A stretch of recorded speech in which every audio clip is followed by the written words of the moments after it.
টমি, আমি তোমার জন্য কাঁকড়া নিয়ে এসেছি। বাড়িতে কেউ আছেন? দরজাটা খুলেন। আব্বু, তোমাকে বাড়ি কেউ ডাকছে। হ্যাঁ দাঁড়াও, আমি দেখে আসছি। ভাই, আমি অনেক গরিব মানুষ ভাই, বাড়িতে আমার বাচ্চারা নাই খেয়ে আছে।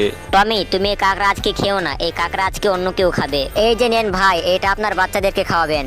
আপনাকে অনেক ধন্যবাদ সাহেব। আব্বু আমাকে কাঁকড়া দিয়ে আবার কাঁকড়াটা নিয়ে নিল। ছাড়বো না কাউকে, আমি আমার কাঁকড়া নিব। টমির হাত থেকে বাঁচা ইম্পসিবল। বাড়িতে কে আছো সাবধান হয়ে যাও, কারণ টমি তোমাদের বাসায় চলে এসেছে। করে নিয়ে এসেছো। এবার আমি ওদেরকে সাহায্য করব। তাড়াতাড়ি ফ্রিজ থেকে খাবারগুলো বের করে নেই, তার সাথে জামা কাপড় গুলোও নিয়ে নেই। ছোট বাচ্চা একটু অনেক সুন্দর লাগবে। বন্ধুরা চলো তোমাদেরকে ম্যাজিক দেখাই। এখন তোমরা ভিডিওতে লাইক করো। মামা, আজকে বাসায় রান্না করার মতো কিছুই নেই, আমাকে 1 কেজি মূলা দিন তো, রান্না করি। মা, আমার অনেক ক্ষুধা লেগে, একদম বিরক্ত লাগে মূলা খেতে। বন্ধুরা তাড়াতাড়ি আয়, আজকে মাঠে গিয়ে ফুটবল খেলবো। হাত থেকে তো মূলা মূলা গন্ধ বের হচ্ছে। সত্যিই তো আমি সারাদিন এই মূলা রান্না করে বিরক্ত।